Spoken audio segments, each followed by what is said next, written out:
every night we have been seeing one name of Puja Gurudev. These names were composed by or compiled by Puja Guruji in reverence to his Guru when he taught about the way how his Guru lived. And that's a beautiful thing for a disciple as well, to always have his Guru in his thoughts. See, somebody who loves money always has money in mind, how I'll make money. Somebody who has food in mind and you pass by the Devi stall, think about how you could eat aloo pie if by chance you don't get anything to eat here. So, but I was informed there's dinner, so don't worry about that.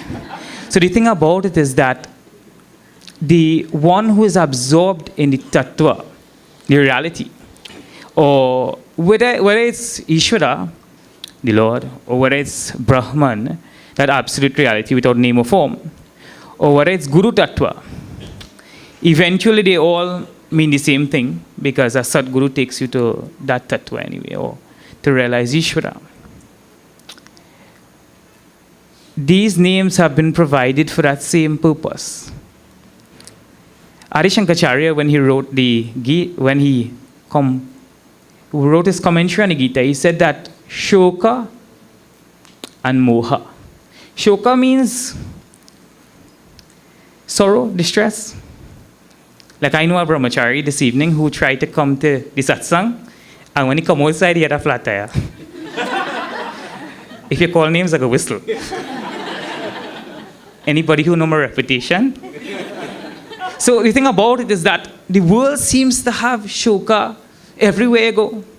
So one of the things is that these names seem to identify some higher goal. And our Puja Gurudev himself has said that the higher the goal, man lifts himself to that goal. He wants to become more. He wants to lift himself from where he is to reach that goal. So he says, our Gurudev says, have high goals that you not able even to reach. And one of his names that we're going to see, we'll chant all the names first, and then we'll reach to the name that we have to see tonight, which is name 12? 11? Ananda. I like that. Om Ajaya Namaha. Om Ajaya Namaha. Om Avyayaya Namaha. Om Avyayaya Namaha. Om Avinashine Namaha. Om Avinashine Namaha.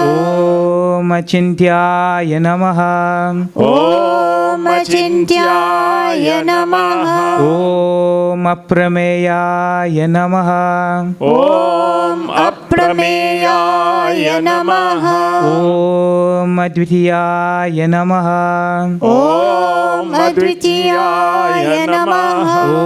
Om Aniketaya Namaha. Om Aniketaya Namaha. Om Anushashana Priyaya Namaha. Om Anushasana Priyaya Namaha. Om Anta Sakshine Namaha. Om Anta Sakshine Namaha. Om Antaryamine Namaha. Om Antaryamine Namaha. Om Anandaya Namaha. Om Anandaya Namaha. You know, I teach in the school, right? So when a children come and tell you to do your last week homework, he doesn't believe them, right? To do the wrong homework. But I really prepare for a different name. I really prepare for Om Angla Bhasha Viduttamaya Namaha. Well, you can believe me, so I'll show you the word here. Look at it. Right? I prepare for the wrong name. But Gurudev says no matter what, Ananda. And when I was first attracted to Chinmaya mission, there was one thing that I could not understand. Probably it wasn't the word Upanishad either, because I didn't hear about it. But it was the fact that everywhere these Swamis or whoever graduated from our ashram at Mumbai, they were only smiling all the time, laughing all the time. I don't know, for no reason whatsoever. Even they will find things about their own self to laugh about. And you find it also in our Chicks is the youth arm of our mission. And you'll also find them laughing for nothing sometimes.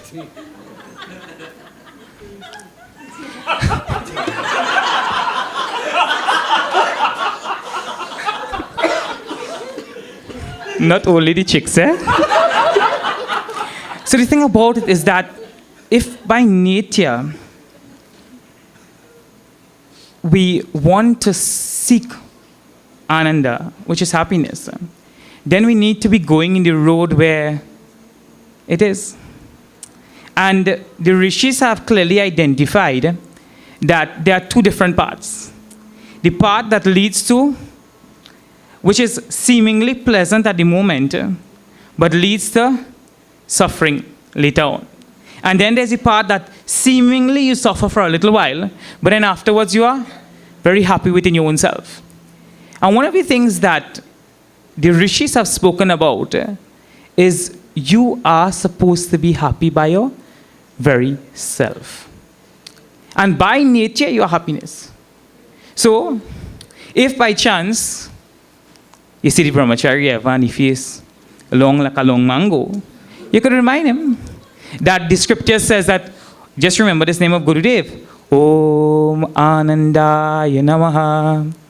The call of the rishis says that you are supposed to be, there's supposed to be an inner joy, inner fulfillment that comes from within your own self. And how to reach that and everything, that is what the Gita teaches.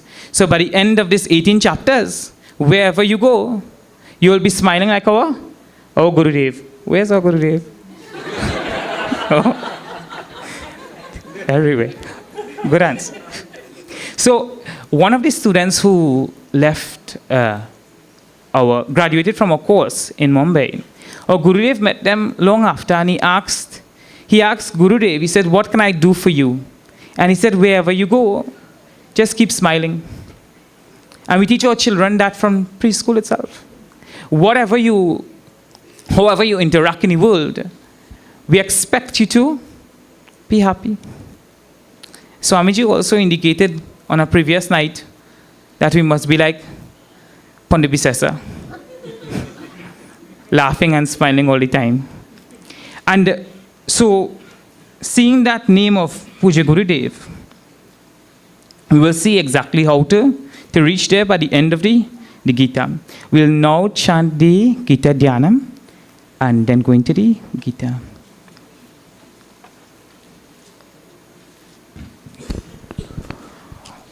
Om Bhartaya Pratibodhitam Bhagavata Narayanena Swayam Vyasena Gratitam Purana Munina Madhye Mahabharatam Advaitaamritavarshiniim Bhagavatim Ashtadashadhyayiniim Amba Tvamanusandadamini Bhagavad Gita Bhavadveshini Namostute Vyasa Vishala Buddhe Pullada Vindayata Patra Netra Yena Tvaya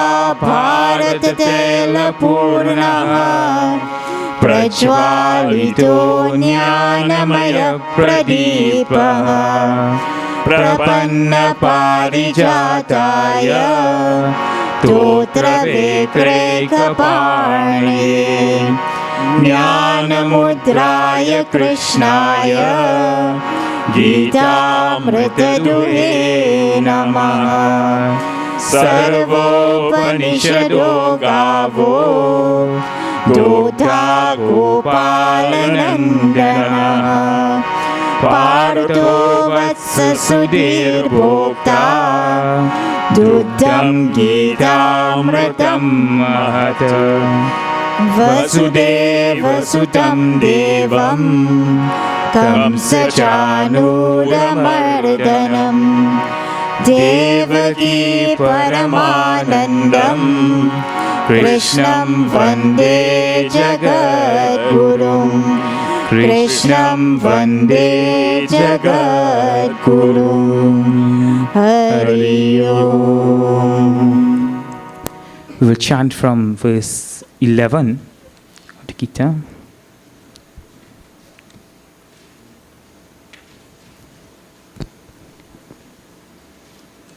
Shri Bhagavanuvacha Shri Bhagavanuvacha Asochananvachocastvam Ashocyananvashocastvam Prajnavadam Shabhashase Prajnavadamscha bhashase Gatasu Nagatasunshcha Gatasu nagatasumscha Nanusochanti Panditaha Nanushocanti panditaha Natvevaham Jatunasam Natvevaham jatunasam Natvam Neme Janadipaha Natvam neme janadipaha Nachaiva na bhavishyamaha Nachaiva na bhavishyamaha Sarve vayamata param Sarve vayamata param Dehe nosmin yata dehe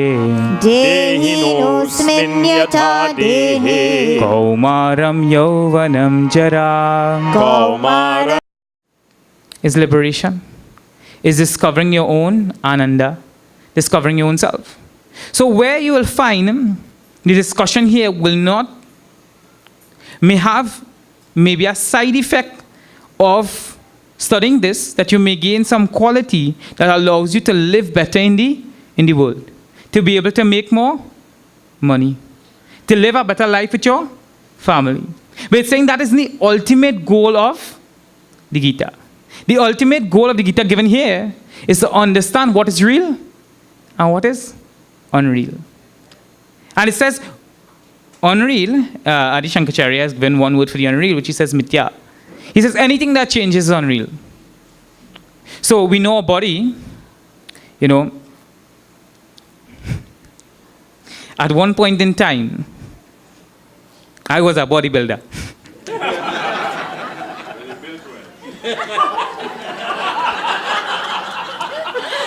Yeah.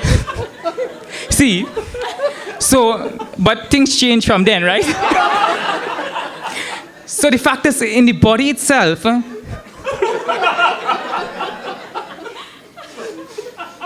there's so much changes in the body. Then, in my mind, sometimes I feel sad. There's a cartoon that came out recently with sad and happy and inside out. And there's happy. And happy only happy all the time, and sad only, well, sad to be sad. What happened is that the emotions, right? And it says that all these things, so the body changes, the mind changes also. I changed my mind about this person. I don't feel the same way about this organization or this person. I don't feel the same about any situation. And my intellectual conviction changes as well. I once believed in one thing. First, I believed that you must only do seva. So 8 hours a day, from the time you get up on a Sunday morning, your free time, you must do seva. And now I understand that probably you must do seva along with study of the sastras. Because seva brings purity of mind, but study of sastras clarifies our thinking. And then, so your body changes every moment. And here also changes color as well. And but we try, you see, and look at the psyche of the human to try to stop change, to reach a stage where there's no change, where there's stability. And one of the things that even if you look at applying for a job, how much it is within us to just seek the change less in the world.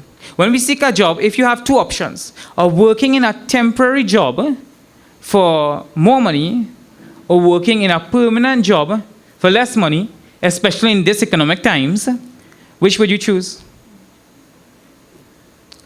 Majority of us will choose something more permanent. And we are saying that what Shri Krishna is saying here is there is something more permanent. There is something that's changing, and there is something that is changeless. He's saying here that everything that changes is of the nature of the relatively real. So anything that changes should not be our main focus. As a sadhak, we must always be looking at the changeless. Our goal must always be within all things that change to look at the changeless substratum. He says in the next verse, Avinashi tu Shri Krishna Sharanam Mama, Shri Krishna Sharanam Mama, Shri Krishna Sharanam Mama, Shri Krishna Sharanam Mama, Shri Krishna Sharanam Mama, Shri Krishna Sharanam Mama, Shri Krishna Sharanam Mama, Shri Krishna Sharanam Mama, Avinashi tu tadvidhi yena sarvamidam tatam. Shri Krishna Sharanam Mama, Shri Krishna Sharanam Mama, Vinasham avyayasya na kaschit kartu arhati. Shri Krishna Sharanam Mama, Shri Krishna Sharanam Mama, Shri Krishna Sharanam Mama, Shri Krishna Sharanam Mama, Shri Krishna Sharanam Mama, Shri Krishna Sharanam Mama. says that the Tattva Darshi sees the self as Avinashi. Avinashi means that which is indestructible. There can never be destruction for that self. And we need to remember the setting of this particular verse. Because he's saying Tattva Darshis, those who have knowledge of the reality, who knows the thing as it is, understands that I meaning Arjuna, am Avinashi. It means that for Arjuna, there is no destruction. There is no destruction in his own self as the Atma, and who understands that Tattva as the essence of the self. Tattva means the darkness of something. So if I have a pot here, I will say the tattva of the pot is mud. If it is I make idli or dosa, the tattva of the idli and dosa is the essence of it. The essential nature of it is, if anybody's make idli and dosa here? Rice. The essential nature of it is rice. If it is I make dumpling, there are different type of dumpling. Kettle tongue and thing. The essence of all these different type of dumpling is flour. So he's saying is that the essence, one who sees, one who perceives, one who understands. And that darshi bihi is an important word. Because we see the thing as it is. We see the truth not how we want it to be. You know, somebody will read the Ramayana, and at the end of the Ramayana, they will say that Ravana is the hero. Because he had conquered Kubir, and he had an entire kingdom worth of gold. So that is how our thought wants this thing to flow in that particular direction. Or I may make a roti. Brahmachari make a roti, right? Suppose Brahmachari makes a roti, and I telling you this is the most round roti you ever see. Right? And somebody who's staying in the ashram come and check it out. And they tell me this resembles the map of Trinidad. So what it is that the truth may not be very pleasant as well. But the truth is the truth. And what he's saying is that those who understand the reality know the difference between what is true and what is not true. And that's very important. He says, Avinashi tutadvidi yena sarvam idam tatam. He says that reality is Avinashi. It cannot be destroyed by any means whatsoever. And know that that reality pervades sarvam. That Atma pervades idam.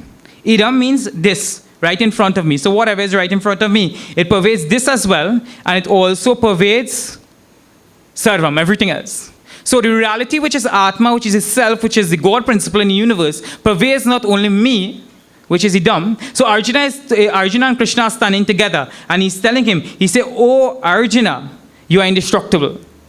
You cannot be destroyed by any means whatsoever. He says, but not only you cannot be destroyed, but the essential nature in every single being also is indestructible. Think. There's an aspect of your being, not tomorrow, not to be discovered in the future, even if you didn't understand it in the past, that there's something within you, something not only within you first, because it has to be recognized in your own heart, but something that is all pervasive, which is the same in everybody. Think about how unifying that is. The principle that there's no destruction in me, or there's no destruction of, and we want people, Swamiji always talks about people who want to live after they have left this physical body. And he's saying that there is something that lives. And there's an aspect of you that is without destruction. Avinashi, and know that because Tattva Darshibihi. There were those before you, and that Darshibihi is very important as well. Because Darshibihi speaks about the fact that is not, Darshibihi means plural. So this has been discovered by those before you. See, what happened is that Sri Vedyas or Krishna also understood that a Hindu is not somebody who, just because you say it, you do it. Very logical. So, our Gurudev says, the longer the beard,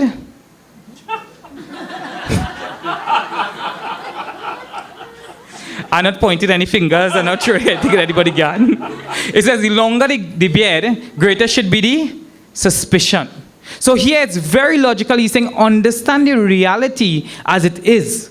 And Arjuna is saying, but it seems to be something that's very subtle. He says, is it possible for me to understand? He says, oh Arjuna, there were those before you who have understood it as it is. And until you understand it as it is, everything else is ignorance. Until you understand that you are the very subject, that your very self is the same thing that. So every thought I have, my time is also coming close to an end. But every thought you have, so I'm thinking about what I'm thinking about. Chandelier. So there's the chandelier there, and then there's the I, the experiencer, who enlivens the thought of the chandelier. And he's saying that in every single one of us, there's the experiencer that enlivens the thought. And beyond that experiencer is the consciousness that enlivens that experience itself. And he's saying that which enlivens this thought, which is the idam thought of this phone or this book or this baby, whatever enlivens the thought of this is the aham thought. So I am the enlivener of all thoughts. And that thought itself, each one of us has the experience that I am conscious of my thought. And it says that very consciousness itself pervades everything, pervades the entire universe. And that which is the subject, which just by its mere presence itself, so the sun is here, and in the presence of the sun, all things happen.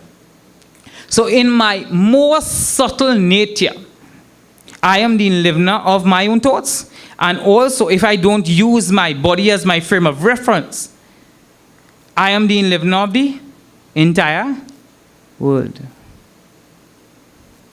Think. The rishis are saying here, when you disidentify yourself with your body, mind, and intellect, that which causes all things to function in a conscious way is the Atma. And the Atma in you, me and the Atma in you is no different. It will come later on. So I am the Atma. And there's one thing to know something as a objective science. But here, Shri Krishna is saying to know it as your subjective self. So, this is a highly philosophical thought. But you are. So from today, you are, and you're not the body. Try it. Try it for some time. I'm not the body. I'm not the mind. I'm not the intellect. But I am Atma. And whenever I think I'm the Atma, nobody can destroy me. No nuclear weapons. Nobody. Even if somebody come and they shoot me as well, nothing could destroy me. Because I am the eternal self. I am the same self that enlivens the same space that Ishvara occupies. Think. I'll leave all of you to think about that. And we'll now go to announcements.